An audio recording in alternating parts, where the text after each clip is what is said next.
Most guys like you didn't start a home service company because you dreamed of drowning in paperwork or taking calls at 9 p.m. You started because you were great at your work. You knew how to fix the AC, kill the bugs, clean the toughest job, or do the work better than anyone else. You were the best technician. But somewhere along the way, you went from being the top technician, the expert, to being everything. The tech, the dispatcher, the salesperson, the admin, sometimes the therapist for your team, the firefighter, and the problem solver for every problem that rises inside of your business. You're working 50, 60, sometimes even 70 or 80 hours a week. You're making money, sure, the revenue's there, sure, you're making like 6 or 7 figures, 100%, but you're paying for it with your life. Your phone never stops, you cannot take a real vacation, you can't step away without the entire business falling apart or slowing down, and let's be honest, sometimes during the busy season, your family barely gets to see you.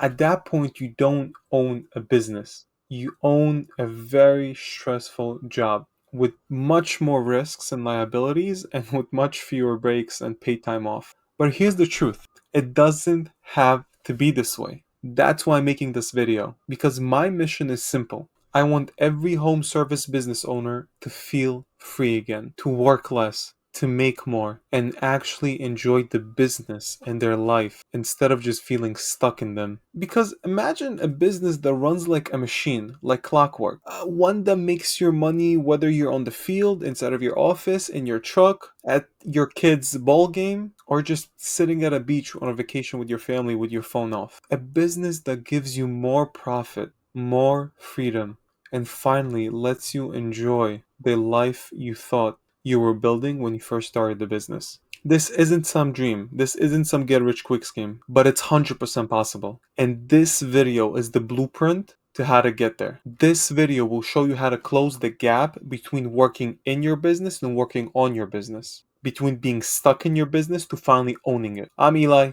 I'm the guy who helps service-based business owners to step out of the daily operations so they make more money, they work less, and they finally enjoy the freedom of their business. I help them build a business that runs without them so they get more profit, more time, and more life. So whether you're in pest control, cleaning, lawn care, HVAC, plumbing, roofing, or any other home service business, we have to start with the most important step, with the single most important step that most home service business owners skip and do not do, and that understand what you really want.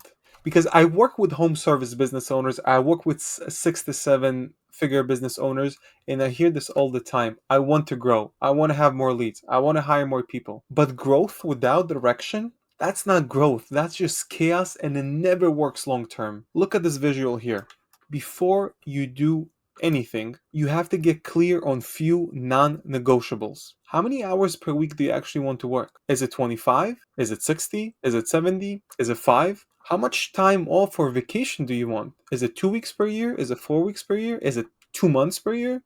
What's your real income goal? Not just revenue, but profit. How much money do you want to keep at the end of the year? And what roles inside of your business you want to stop doing personally? These questions, they might sound simple, but they're the foundation of every successful business. I have a client that's a pest control company in New York who kept just saying, I want more calls, I want more leads. And well, he reached out to a marketing agency and since he got them. He got more leads, he got more calls. But you know what happened? More callbacks, more headaches, more refunds, and more chaos because his company wasn't prepared for this growth. After he realized that more leads is not going to solve his problem, he understood that more leads or more people without structure is just chaos. We started working together. We sat down and we defined our goals, and we defined that he wants 25% profit, he wants 4 weeks of vacation per year, he wants 0 calls after 5 p.m., and everything changed. We didn't focus on leads, we focused on building a business based on his vision. No calls after 5 p.m., 4 weeks of vacation per year, and 20% clean profit inside of his pocket. We moved him from being stuck in the truck to finally having dinner with his family without checking his phone every 5 minutes. Because if you don't define what freedom looks like, if you don't define what success looks like inside of your business, for you, not for everybody else, you'll keep building yourself a job and not a business. So before you think about systems or SOPs or processes or scaling, which are all super important, you have to lock in. This is the real foundation. Let's keep moving. Now, after you got clear on what you actually want, it's time for step two, to audit your current business. Here's the thing, most business owners, most service business owners that are doing anywhere between 6 to 7 figures, they think that they know what's going on in their business. But if I asked you, if you got sick tomorrow, what would stop working inside of your business? Would you have a clear answer? Most business owners don't. And that's why we have to look at this board together. We're going to break everything into three buckets. Owner only tasks. Stuff that only you do inside of your business right now. What tasks only you can do inside of your business? Is it quotes? Is it chasing invoices? Maybe even ordering supplies. I don't know what's your current responsibilities inside of your business, but you have to ask yourself, what are those tasks that only I am capable of doing? Maybe not even capable, maybe only I am doing at the moment inside of my business. We have team tasks, but they're inconsistent because there's no real consistency inside of your business. Those are jobs that your team technically does, but they're all over the place. Maybe one tech follows your checklists, different tech forgets. Maybe admin sends the invoices sometimes to some clients. Tasks that are inconsistent. There's no real system, there's no real process. It gets done, but not in a consistent and efficient way. And this one is the scary one. Tasks that nobody owns them. Things that a lot of times are slipping through the cracks. It could be callbacks that no one follows up with. It could be that the supply room is messy. Maybe nobody even requests a customer to leave a 5-star review on Google. A lot of those tasks that most 6 to 7 figure service based companies don't do, this things that just follow through the cracks. Everybody knows we have to do them. Everybody knows that the supply room has to be clean. Everybody knows that we need to ask for referrals. Everybody knows that we need to ask for Google reviews, but 95% of the time it just doesn't happen. And I know this because I was working with a plumbing company, and this plumbing company owner from New Jersey couldn't take a day off. And when we started working together, we sat down, we made up honest, it was painful, it was honest list. It was a part of his audit, whether it was quoting jobs, ordering parts, answering clients' calls at 10 p.m. When he saw the list of things that he's currently doing inside of his business, things that you don't really think about until you see it in one place on a piece of paper, it hit him. He wasn't running a business. He was stuck in the cage he built for himself. That list became his roadmap. From there, we started moving tasks off his plate, building consistency, and assigning real ownership to his staff and his team. Remember, this exercise is not meant to make you feel good. This list is your starting map to finally step away from the daily operations, from finally step away from being the center of your business that holds everything together, and to build an actual team structure. The goal is to move from you being in the center of everything to you having team structure. If you skip this stage, you'll keep ductating problems forever. You'll be the glue that holds the business together. So grab a pen and be brutally honest with yourself and write it all out, because you have to move from chaos to clarity, and this will get you out of the cage. Moving on to step number three, and step number three is most small business fall apart, but this is the step of where your freedom is built. You need to document and simplify your core systems and processes. Let me put it this way, if your best tech quits tomorrow, should your quality leave with them as well? If your secretary quits tomorrow, should booking job and scheduling services leave with her as well? Obviously the answer is not yes, because if yes, you don't have a business, you're relying on few people inside of your business. You're relying on few people inside of your own organization that hold everything together. You're dependent on your team, and you have a team dependency issue. So you have to start and build a client journey. So you have to start and build a client journey map. At Owner Free Systems Advisor, we call it client lifecycle flow. You have to build your lead to close process. This is an example from a bookkeeping company. This is an example for a restaurant, but you have to answer some questions like, how do you generate leads? Is it Google ads? Is it Facebook ads? Is it social media? How do you generate leads? Who answers the calls or the forms they're submitting online? Where do you give them quotes? Is it by email? Is it in person? Is it some sort of a software? Who's the one in charge of following up? How often do you follow up? Where do you follow up? Is it by email? Is it by phone? Is it, again, some sort of automation? How do you collect payments? Write it out step by step. Imagine you have to explain it to a brand new hire that has to understand how your business operates A to Z, from lead to money. Again, from lead to money. and write it out simply. This is your money machine. This is the core process that explains how you make money inside of your business from a lead to money. Next, it's your service delivery process. How do you exactly execute a job in a consistent basis time after time? That includes checklist, before and after photos, having a customer sign off at the end. This is an example of a service delivery process that we built for a pest control company. Again, it takes every step of the process from before the arrival to the arrival and the customer greeting to the inspection itself. We're going to technicalities, right? The treatment itself, the customer communication. You have to outline how do you service your clients. The wrap up, the after departure, you have to have a step by step plan for your service, the same way you have to have a step by step plan for your money making process. Everything has to be detailed with simplicity. To even think about customer communication, right? How do you communicate? Before, during, and after? When do you ask for reviews? Whose job is it to ask for reviews? And how do you ask for referrals? When do you ask for referrals? Everything needs to be documented, everything needs to be systemized, everything needs to have a process. That's your way to grow and scale a home service business. Because this is a real example. This is a pest control company. Our company is worked in the past and working currently on a retainer basis with, and the owner was getting callback because guys were not consistent with their service. They were skipping steps. We created a simple service steps. I'm just simplifying it, but knock, greet, inspect, treat, confirm, confirm with the customers, take some photos, and get the signature. And the callbacks reduced by 40% in just 120 days. The reviews went up, and the new guys, the new techs, the new service techs were trained in half of the time that it would take him to train his previous techs. You have to remember, don't overcomplicate it. Keep it simple. You don't need a 200-page SOP manual. Just simple, clear, direct steps that anybody can follow, even in the first month on the job. Because when your processes are in place, your business finally starts to run on systems, not just based on intellectual property and good employees. And that's the key to scaling without chaos. After we systemize our business, we have to create roles, assign roles, and create accountability.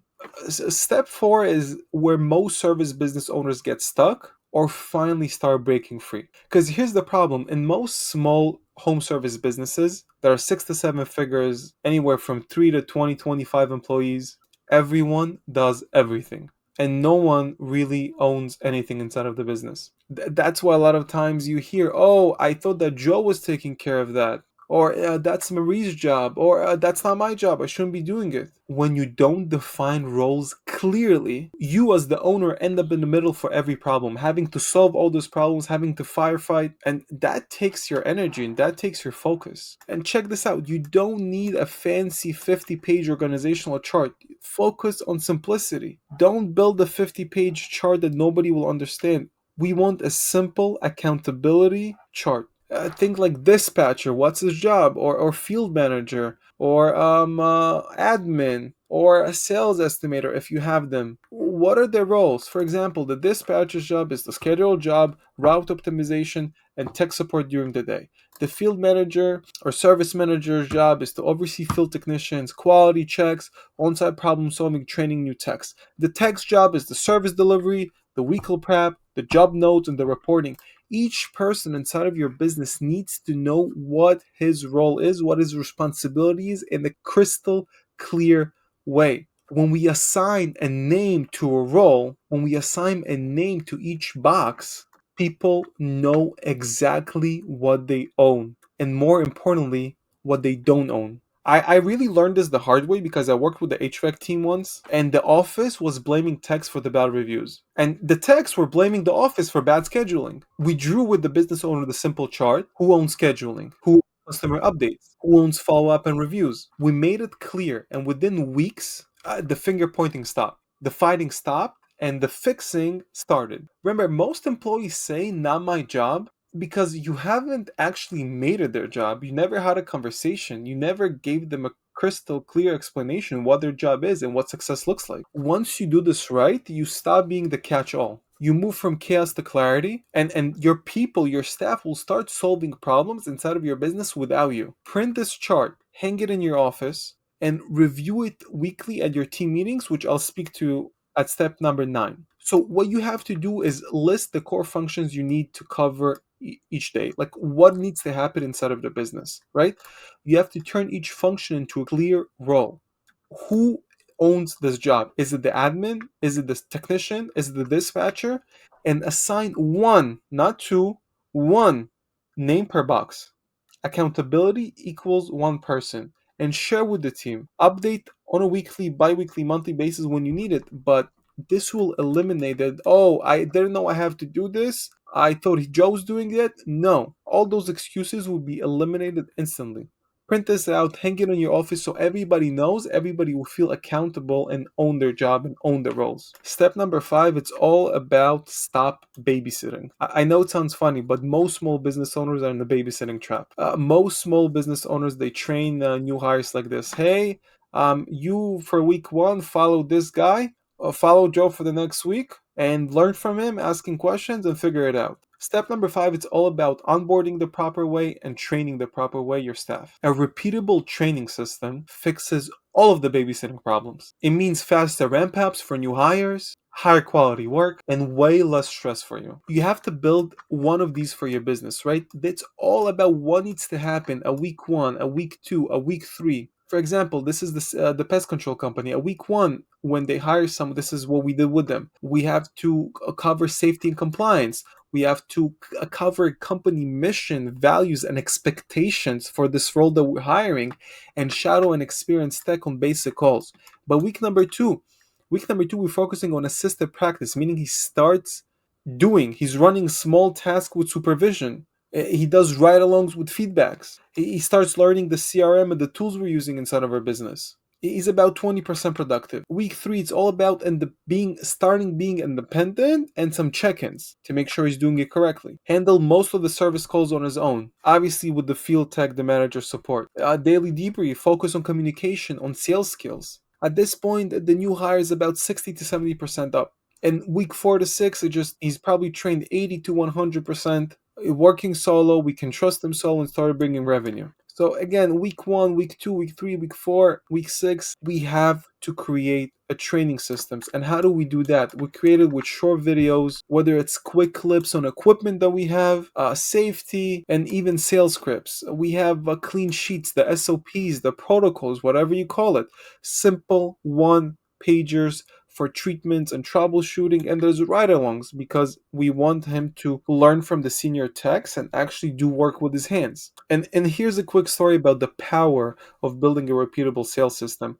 I was working with a cleaning business that worked for very wealthy premium clientele in New York City. It was taking them 3 weeks full time to train new hires by shadowing the more experienced cleaners. Again, we're talking about the premium, top of the line cleaning company that serves New York City's wealthiest. And it was taking them 3 weeks on full-time salary to train new hires. What we did is we started by filming one job walkthrough video per room type, per living room, per kitchen, per closet, whatever it is. The new hires watched it, they watched the videos, they did one ride along, and then got on jobs. The training time dropped by 80%. And guess what? The jobs were actually done better. From 3 weeks of training to 2 days of training, and the jobs got better. When you train once and systemize it, you stop being the babysitter. And your new hires, they start thinking on their feet. Remember, your team, they want to win. Your staff wants to win,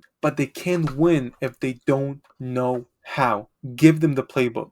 Give them the how. That's how you build a team inside of your home service business that runs without you standing over their shoulder. That's how you build a business that moves like clockwork and works without you being there 24/7. Moving on to step number 6. Step number 6 is all about moving from running on gut feelings to running on actual data. Because most owners, when I start working with them or I'm talking to small business owners, they say like, oh, we're doing pretty well. But here's the problem with doing pretty well. Feelings, what you think you're doing, it doesn't scale your business. It doesn't grow your business. You're not making more money because of it. When you start tracking KPIs, you finally see what's actually working inside of your business and what's not. There's simple metrics I give few of them an example of what you need to track. Look at those metrics. Let's start with jobs booked for a week. Are we filling the schedule? Are our marketing efforts working? We're spending so much money on marketing. How many jobs per week are you actually doing? What's the close rate? How good are we from turning an estimate to paying customers? What's the close rate? What's the percent rate? What's the profit per job? Are we pricing correctly? Are we controlling the costs? And that's a big one. Jobs that are owner free. How many jobs ran without you as the owner directly involved? That's how you can track your freedom. The pest control company that we were working with, when we started working, he thought he was killing it. But when we looked at job level profits, we saw that they were losing money on like 15% of their jobs. Mostly bigger houses when they undercharge. When we started tracking weekly, they adjusted prices, and within 6 months, they doubled their net profits. Because that's what I always say. Our job as a company it is to make small business owners feel free again, to work less, to make more, and actually enjoy the freedom of their business. And we're doing it by increasing their profit margins and lowering the amount of time they have to work in the business. That's one of the ways we do it. 6 months, 180 days to double your profit margins is unheard of. But when you start tracking numbers, when you start working based on data and not based on emotions, it's doable. There's the key. What gets measured gets improved. We have to update this dashboard weekly. We have to become a company that's data driven, not emotion driven. And we have to remember what gets measured gets improved. I'm saying it again. Review it with your team every Monday morning. Not just you looking at those numbers in your office. Your team needs to know about them. Because when your team starts to finally own these numbers, they start thinking like business owners do. And again, most people want to do good. So they will think like business owners, they will be data driven as well, and it will contribute to the bottom line of your business. Numbers don't lie, and they don't really care about your excuses either. That's how you go. Step number six, that's how you go from, I think we're fine to, we know exactly what we're doing, we know exactly what we're winning, we know exactly what we're losing, and we're building a company based on data and making it better. That's real control. And that's how you run a business that grows and scales without a chaos. All right, step number seven is all about team culture. The culture is either being built on you solving everyone's problems and being the firefighter, or on everyone taking true ownership inside of your business. Most owners either think that, oh, we don't need culture, we're a small business, culture is for those Fortune 500 companies. No. Or some business owners think that culture is the pizza parties they throw or handing out company t-shirt to their staff. It's not. Culture is about how your team performs when you're not in the room. One of my plumbing clients starting doing the Monday meeting, which I'll talk about in one of the next steps, just 15 minutes, 15 to 20 minutes every Monday. They talked about what went well last week, what jobs went sideways, and what needed fixing and improving. One of the weeks, a tech spoke up and said, "Hey, I fixed a tricky leak on my own." With no callbacks. The owner, what he did because he was smart, he gave them a small bonus of $200 and a public shout out in front of everybody, a public thumbs up. The morale shot up through the roof. Just $200 and one thumbs up in front of everybody. And guess what? Callbacks dropped because guys started taking real pride in the work. They started taking responsibility. They put in the extra effort. Here's how you build this. You keep your meetings short and to the point, not big lectures, right? We believe that there has to be a weekly team alignment on Monday. Usually it's on Mondays, where it's a short, consistent meeting that sets the tone for the week, keeps everyone aligned, and builds real team ownership. It's about 15 to 20 minutes.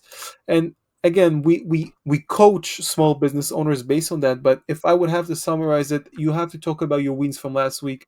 You have to talk about the biggest challenges and what got stuck. You have to talk about the key numbers, right? The KPIs we spoke in a previous step, the job, the close rates, the profits. This week's top focus. What are we focusing on? What's our intention for the week? And shout outs and ownership moments, right? If you look, we start with positive and we end with positive. Again, this is just the tip of the iceberg. We coach business owner based on that to how to actually build a culture. But keep the meetings short, focus on big wins, and reward good work publicly. And don't be afraid to address problems openly, but don't play any blame games. Again, I can't go into too details in this video, but don't blame other people. Make people feel comfortable taking a challenge as an opportunity to grow, You're not blaming them. Why? Because your business runs on systems, true, but it also runs on people. And it's the people that run the systems. Your business essentially runs on people that run the systems. And even the best SOPs in the world, the best processes, the best systems, and we say that as a company that builds systems, processes, and culture for companies, that even the best SOPs, the best processes, the best software, the best automations will fail without a good team culture. They will fail without a positive team culture. When your team starts thinking like owners, you stop fighting fires every day inside of your business. That's where you go from being a babysitter to having a self-managed machine. That's how you actually have the freedom. That's how you actually start making more money and increasing your profit margins. Moving on to the next step, it's step number 8, and it's all about systemizing your marketing and lead generation. Because if your phone rings when you hustle like crazy or chase random referrals, you don't have a business, you have a hustle or a grind. A random word of mouth approach makes your lead flow unpredictable. Most of business rely on word of mouth. And when leads slow down, let's be honest, your stress just skyrockets. Instead, we need a predictable leads funnel. And I'm explaining this at Miro right here in this board, where we have top of the funnel, we have middle of the funnel, we have bottom of the funnel. Not gonna go too technical just so you understand this. Top of the funnel is the awareness. It's the ads, reviews, social media, referrals. Basically, top of the funnel is people know you exist. We move into the middle of the funnel. This is your estimates, your quotes, the calls, the online forms, the home visits where you give them a quote or estimate. You basically convert an interest, top of the funnel, lead to a proposal. Middle of the funnel, you have a proposal. And bottom of the funnel, it's a book job. You close the deal, you schedule it, and money comes in. And we have few ways to do it, right? We have paid ads, we have Google reviews, and we have social media. Let's break it down. We have Google reviews. Google reviews build trust, and customers do check Google. So you have to make sure you have a good Google presence. If you really want to grow and scale your business or sell for top dollar, you have to have a good online presence. You have to have a brand that people trust. Social media should just build brand awareness, right? Support. It shouldn't be your core thing that brings you leads. Website leads is strong SEOs and forms. Paid ads, whether it's Google PPC, Meta ads, Facebook ads, it just should fill the gaps. And the partnerships, realtors, property managers, local businesses, again, you can have a lot of partnerships. We help many of our clients to form partnerships with right service providers for them. Each business is a little different. And just local referrals, right? Your neighbors, your friends, people who know you, people you know that you serve other people that recommend you. But here's the key: script your sales calls and estimates. So the results don't depend on either your personality, your salesperson personality, or your mood, and follow that script religiously, no matter what. Because let's say the script doesn't work and you don't get any sales, you know that you need to change the script. But if every time you have a different script and you have a different approach to closing people, you don't know how to get better. And here's a really quick story. We worked with a cleaning company that hated asking for reviews. He just hated it. He couldn't do it. So we set up a simple automated text after every job. 60 minutes after you finish the job, you just get a text that said, "Thank you so much for your business. Please let us know if you have any questions or concerns, and here's a link to leave a review." They went from having 20 reviews on their Google My Business to having 251 reviews by the end of year 1. The Google ranking shot up, and the calls and the leads doubled without spending another dollar on ads. That's the power of automating your follow-ups, whether it's texts, reminders, emails. You can also do some seasonal rebookings and bring business during the slow seasons.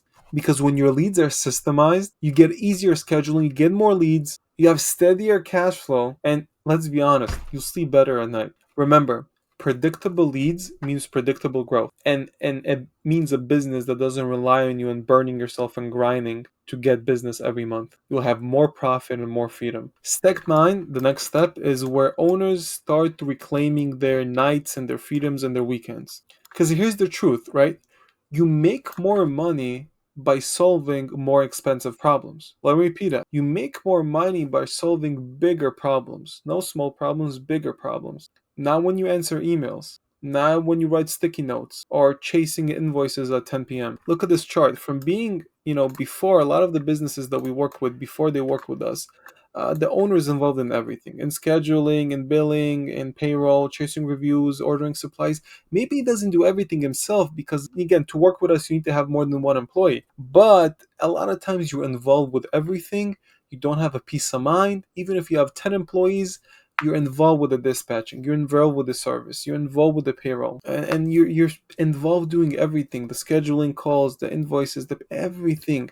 But after working with us, after automating or delegating your admin and back office, you can outsource all of that to either an admin, assistant, a VA, a customer follow-ups, automated, scheduling and reschedules, either a VA or software, invoices sent automatically or by your admin.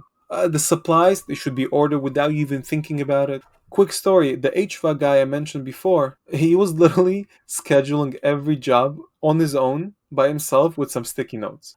We set up a simple scheduling a software and a part-time secretary. He stopped being in the office until 10 p.m. We reduced the number of errors, and customers finally got confirmation text, and the no-show calls stopped overnight. Because here's the real takeaway. If you're still doing the $15 an hour tasks, you're capping your growth. Your time as a business owner is worth a minimum of $500 an hour, and you should focus strictly on the big stuff: strategy, leadership, partnerships, vision, working on the business. Everything else should be delegated or automated, whether it's secretaries, VAs, employees, software. And it's super simple. It's not as expensive as you think, because you will earn more money from day one by doing this, because that's how you go from being the bottleneck to being a true owner. And that's how actually start building a business that works for you, not the other way around. The last step, step number 10, it's preparing for a scale or an exit. This is where you move from grinding to having real freedom. Here's the hard truth: a real business should run without you. A sellable business runs even better without you. And everybody should strive building a sellable business, a business that they can sell for top dollar, even if they're not planning to sell at the moment. Look at this flywheel here, right? Once your systems are documented, your team is trained, your service is consistent, you get happy clients, steady referrals, and there's predictable growth. Now you have options. You can either scale, you can sell, you can step back, you can do whatever you want. And it's all based on the sellability score, right? You can have a low sellability score, a medium sellability score, and a high sellability score. What does that mean? If you have a low sellability score, the owner is still involved with the daily operations, there's no systems, there's no delegations, and there's inconsistent revenue and numbers. Right? That's You're not gonna get top dollar, you're gonna get a bare minimum. How can you sell a company for a normal multiple? There's some systems, there's some autonomy, but the business part still depends on you, right? There's still key man dependency. And the high sellability score, that's what you sell for top dollar. That's when you make the business so attractive for investors and micro private equities that will overpay for your business, is when your business is fully systemized, there's clean books, a strong brand, and the business runs without you. And that's where you have the freedom to choose. When you reach high sellability score, where you know you can sell for top dollar, where you know your business is systemized, where you know your books are clean and the business runs without you, you truly have the freedom to choose. You can choose to work on it, to focus on growth, new service, new locations, expansion. You can decide to sell it, like exit for top dollar, either take some time off and retire or move on to your next venture, or start taking vacations because you can step away, the business keeps running and bringing an amazing cash flow, and just a lifestyle business. And going back to the HVAC guy, and I have a quick last story. We helped him first systemize his entire operation, clean everything, and make it attractive for a sale. And we started working together. I told you, was in his office taking down the scheduling till 10 p.m., 11 p.m. on his sticky notes. But he also was involved with every single job. We put systems in place. We trained the team. We trained a lead tech to become the operational manager, the service manager, and documented everything to the last checklist. Everything inside of a business was documented. We worked on it for 6 months, on the checklist, on the culture, on taking him out of the day to day. And just 6 months later, he sold for 2 times higher than his initial highest offer, because buyers saw systems, and buyers are paying for systems and predictability, not for headaches. Remember, the whole point is not just having a bigger business, it's to build one that gives you choices. You finally decide whether I want to keep it, I want to sell it, or just enjoy my life. That's true ownership. That's real freedom. And that's step number 10. to becoming an owner-free business. All right, some final thoughts. A blue collar business that truly scales isn't about just more trucks or more jobs or more leads. It's about turning your daily operations, your daily chaos, into a smooth running machine that works like clockwork. A real well oiled machine makes money and runs without you as the owner. So you can step in inside of your business only if you want to, not because you have to. Look, at the end of the day, you didn't start your business to work 60, 70, 80 hours a week and be glued to your phone while you're having dinner. You started to have more control and have a better life and actually serve and provide value to other people. But right now, let's be honest, most business owners I speak to, their business controls them. You deserve more profit. You deserve more time with your family. You deserve the freedom to choose how do you want to spend your time, whether that's working on growth, taking a vacation, or being fully present at home for your kids. And the blueprint that we just walked through is your step by step to how to get there. Follow it, and your business becomes like a true machine, one that works for you, not the other way around. Now, here's your next step.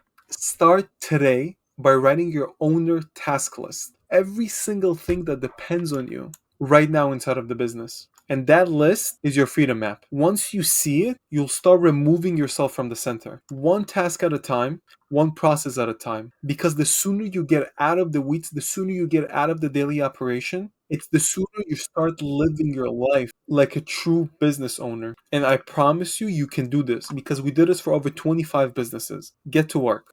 By the way, if you're working 50, 60, sometimes even 70 or 80 hours a week, if you feel like your team can't run without you, if you can't find good people, or you can't step away without things breaking, or if you need help with one of those 10 steps that we just outlined, there's a link in the description. It's not some overpriced business coach that never ran a company. It's not some generic online course and not some fluffy theory for the tradespeople. It's just a straight up video where I show you how I help service based businesses who are doing 6 to 7 figures increase profit margin, work less in the business, scale up, and make their business more valuable if they want to sell. Yeah, it's a funnel. I'm not hiding that. But you don't have to click. But if you're serious about working less, profiting more, and actually enjoy the business and your life, take a look. It's amazing and it works really well. But that's it for today. If you got value, hit a like. It helps small business owners find these kinds of videos. Drop a comment if you have a question or want me to dive deeper into one of the steps. And subscribe if you want no fluff strategies to finally build a business that works for you, not because of you. Thank you so much for watching. I really appreciate you. Now get out there, take action, and start creating the freedom you deserve. I appreciate you being here. Have a blessed day. Go crush it.